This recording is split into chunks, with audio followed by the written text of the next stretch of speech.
Boosie is in hot water with the feds. Him and J. Prince Jr. Mob ties. When we left out the concert, we under the garage. Dude went to his car by himself and walked down to the parking lot. That's when somebody tried to rob him and killed the dude. What the hell my 19-year-old cousin gonna try to rob and kill somebody? Bro, we getting money, man. Boosie is now facing a federal investigation over claims that he helped set up Duke the Jeweler, ultimately leading to Duke being killed after being lured into a rigged dice game connected to J. Prince Jr. in Houston. But before we get to that part, let me break down how this alleged setup supposedly unfolded. Because once you hear the full story, it's genuinely shocking. And real quick, before we jump into this crazy situation, make sure you smash that like button and subscribe, because what you're about to hear is on another level. No exaggeration. This isn't just internet chatter. This is deep street politics most people never see. We're talking about organized operations hiding in plain sight, all wrapped up in hip-hop culture. So first, let's get into who Duke the Jeweler really was. Because he wasn't just some random jeweler out of Chicago. Duke was one of the most respected jewelers in the Midwest, period. This was someone who built his reputation from the ground up, working with local rappers, major artists, and even professional athletes. His name carried real weight. Now here's where things start to raise eyebrows. Duke gets a call from Boosie about creating a custom jewelry piece. And Duke had worked with rappers before, of course, but Boosie was different. A Louisiana legend with real street connections. When someone like that reaches out, that's a major business opportunity. That type of link can take your brand to the next tier. But this is where the warning signs show up.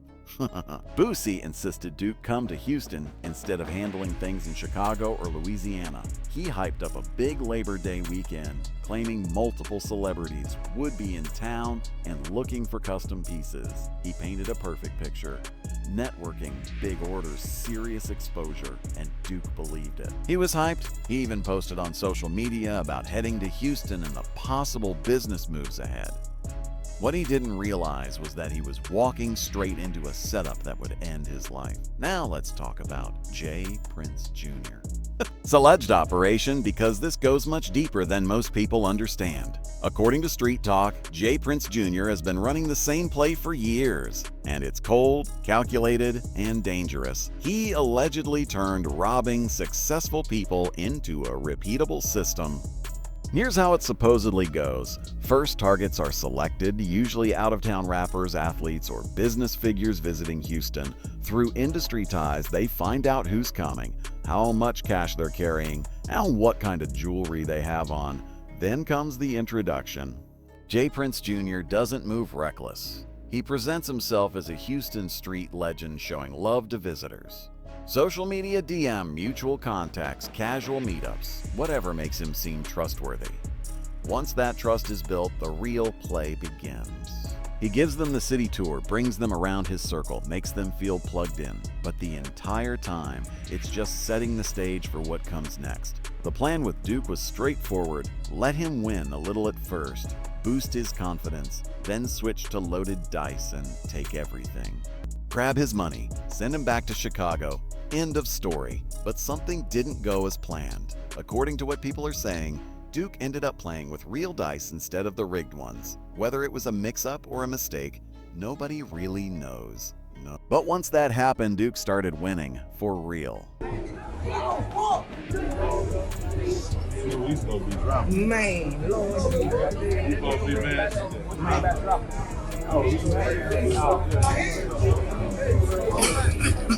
Boosie was posted up behind Duke the whole time, and people caught on quick that he kept whistling.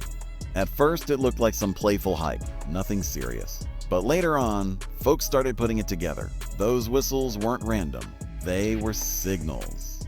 Quiet communication to other people in the room. Duke, on the other hand, stayed calm. Even while he was winning big, he never got disrespectful, never flashy, never rubbed it in. But taking their money? That was the worst move Duke could have made. Once he cleaned the table, the vibe shifted immediately. What started off friendly turned ice cold. According to witnesses in street chatter, a meeting went down after the dice game. Boosie, J. Prince Jr., and their people allegedly linked up to figure out one thing: how to get that money back. money back. This wasn't emotional, this was calculated. They already knew Duke was going to Boosie's concert the very next night, which gave them something dangerous. Time to watch him, track where he went, study his moves, line everything up. This wasn't heat-of-the-moment violence. This was murder handled like a business decision. Duke was followed the entire day, and when they finally approached him in the parking lot,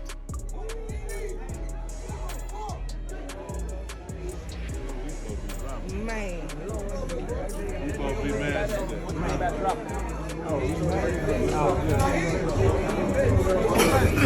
That nigga gonna have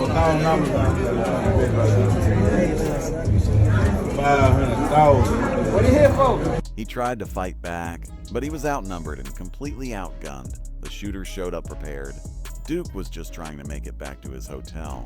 The attack was quick and vicious. He was hit multiple times. They took the money he just won, more than $500,000, along with his jewelry, and disappeared. And this is where Boosie's Oscar-worthy performance kicks in. Almost immediately after the killing, Boosie started posting videos trying to separate himself from the situation. Not one, multiple, talking about how hurt he was, saying Duke was a good dude, claiming violence was never his lane. Some dudes tried to rob him.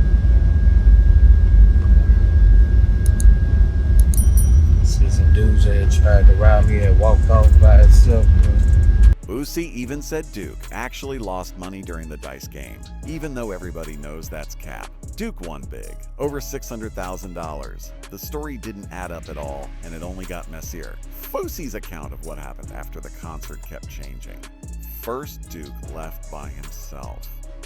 Then he wasn't alone. Then suddenly there was a whole different version. When someone's telling the truth, their story doesn't keep shifting like that.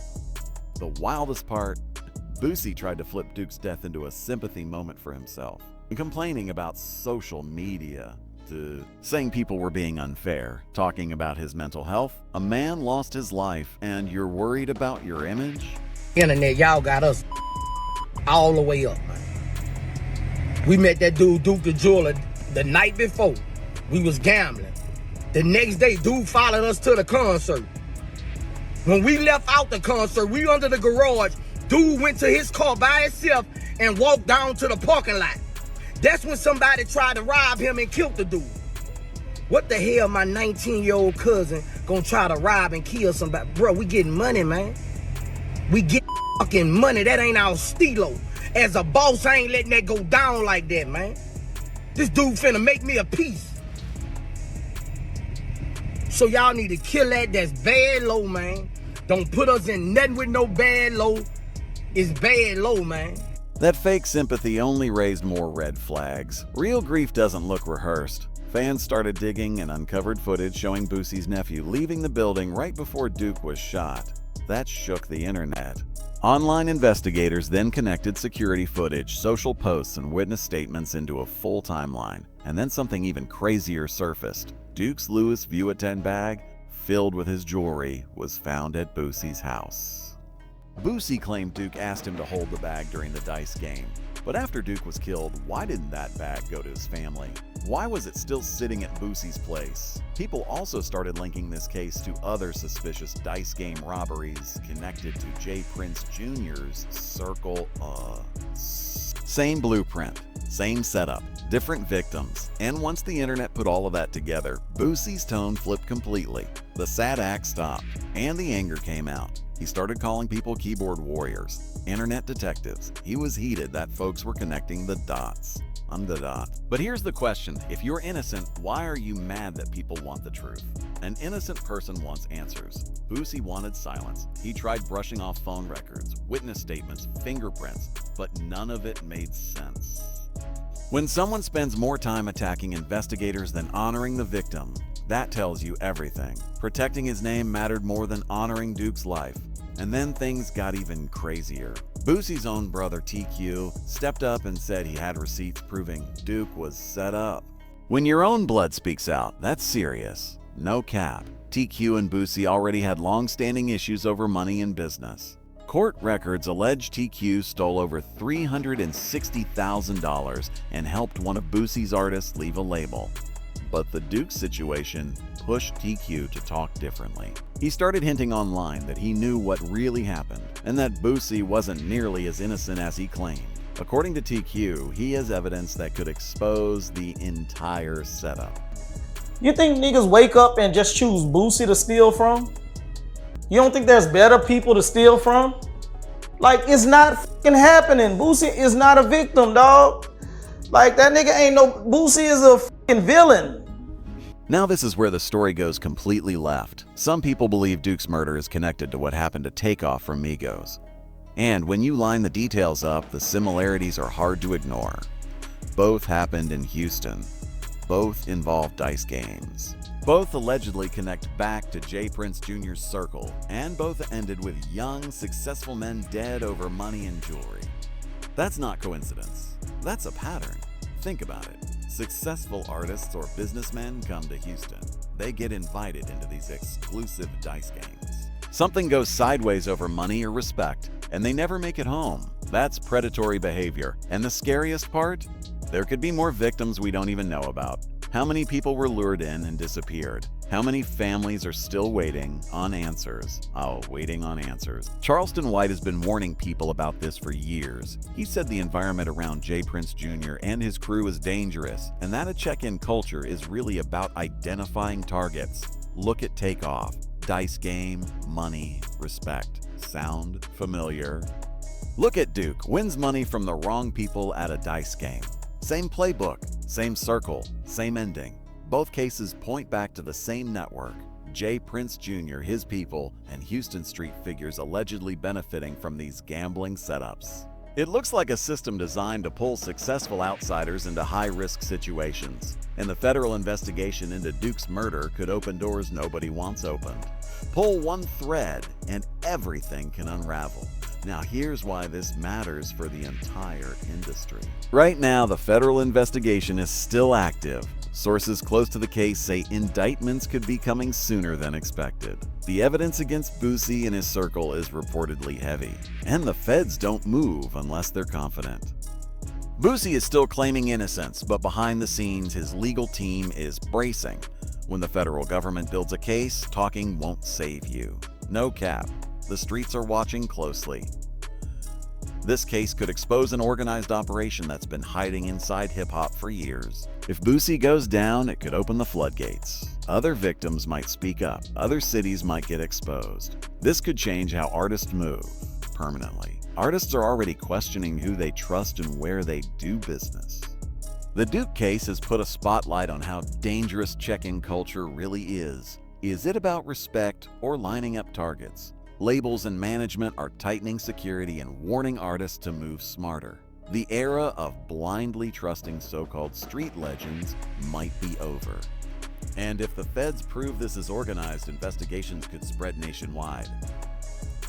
Houston's power structure could shift overnight. Artists and entrepreneurs might finally move without fear or tribute. So that's the full breakdown of how Boosie allegedly set up Duke the Jeweler and how it ended in tragedy. From the dice game to the fake sympathy videos to the ongoing federal probe, everything points to an inside job. But this story is bigger than one man. It's about a system that's been exploiting successful people in hip-hop for years. The fact that Boosie's own family is speaking out says a lot. When your own blood can't defend you, it's bad. The investigation is still active, but all signs point to major indictments coming. Too much evidence, too many witnesses, too clear of a pattern. If you learn something new, hit that like button and subscribe. We'll keep exposing what mainstream media won't touch. The streets are talking and we're listening. Check the next video for deeper dives into hip-hop drama and street politics that'll really open your eyes. Stay safe. Remember, not everyone smiling in your face is your friend. Sometimes the people inviting you to the party are the same ones waiting in the parking lot. Duke the Jeweler paid the ultimate price, and his story should be a warning to the entire industry. The truth always comes out. The internet doesn't forget. Justice for Duke is coming, and when it does, it's going to expose everyone who thought they were untouchable. The feds are watching. The walls are closing in. I'll catch y'all in the next one. Peace.